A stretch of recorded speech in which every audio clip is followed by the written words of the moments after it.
learned about how they water all the plants and how they harvest things and get it to the farmer's market.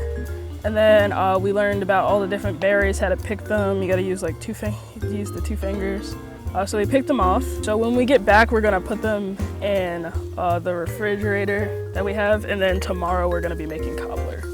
So they're really seeing how we go from farm to table, and farm to table is one of the biggest trends right now in the food service industry. So this helps them have that real life connection. Agriberry actually works with a lot of local restaurants and food banks.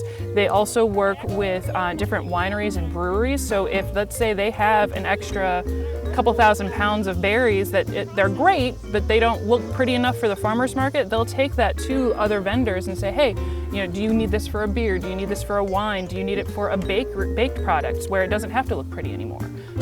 Well, my mom told me about it like a month ago, and she said that it would be like a fun experience, and well, I didn't really have anything to do this summer, so I thought it'd be a fun experience. Oh, and I chose baking and pastry because, well, I enjoy baking and cooking, and I've been wanting to learn how to do some new skills, so it was a kind of a win-win situation.